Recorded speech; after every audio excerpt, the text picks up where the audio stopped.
لازم صاحبته دق راشديات بالمطبخ، وهنا أنا وقع البنطلون مالتي من قد الراشديات. شفت اخبار بالتلفزيون انه تمسطوا على اكبر محل مجوهرات، قلت ماكو غير محسن سواها وهاي سوالفه. بعدين تذكرت محسن صاحبي مات، معقوله طلع عايش؟ وهنا أنا دخت بهاي الاثناء، طلعت من البيت دايخ افكر برا، اجوا اثنين يصيحون لك تعال جبار عضله شلون تنام يا صاحبتي اليوم اشوفك كتيل.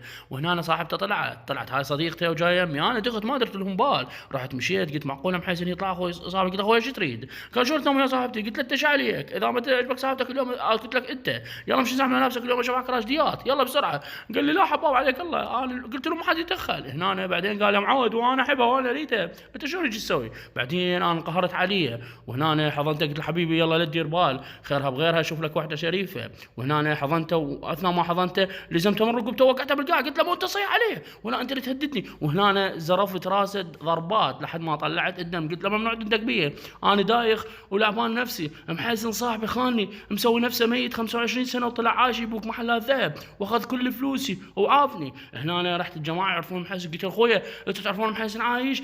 قالوا لا والله احنا ما نعرف محسن عايش. قلت لهم لا حد يكذب علي لا اقوم اموتكم. شافوني عصبي كلش. هنا أنا شفت المخ مال صديقهم، وهنا أنا بالحذاء مالتي قلت لهم هذا شوف ايش سويت بي، اريدكم هسه تطلعون بيت محسن لا اموتكم كتل، يلا بسرعه. انهزموا بالدراجات وبالسياره لحقتهم، ضربت اول واحد وقعته، ضربت الثاني وقعته، لحقت صاحبهم الثالث بالسياره. وهنا أنا اريد بس اندل بيتهم، فعلا لقيت مستنقعات معقوله هنا راحت كم حسين. المهم طلعوا لي جماعه الجيش رادوا يقتلوني، ضربوني اخ ما اخ طخ ما اخ، فلشتهم وفجرت كل سيارتهم مثل ما تشوفوا امامكم، فلشت المبنى كله ما بقى شيء. لكم حسين اطلع، تضحك عليك كل هاي السنين اللي كان مقور عليك وانا ضايش تالي طلعت عايش. وهنا أنا حتى فلوسي بقيتين، اطلبك 50 مليون قبل 15 سنه ولك بسيطه محسن، اطلع محسن جبان اطلع قواد. وهنا أنا مثل ما تشوفون لزمت السياره، قالوا اكو صديقهم الثالث يندله، رحت عليه قلت له تدليني بيت محسن لو اكو لك؟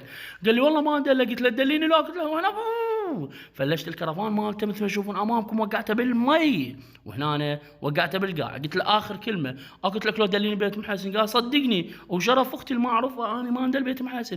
قلت له لا تكذب علي واعترف لي محسن وين راح لا اموتكم، قل لي والله اخويا ما ادري. وهنا أنا انطيته هيد شوت واحده وقعته، قلت له يلا خلي في ايدك الكذب مالتك.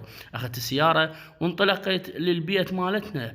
وهنا أنا راح افكر شلون اقدر اوصل لمحسن واوصل لفلوسي، ومعقول كل هاي السنين غدر بيه.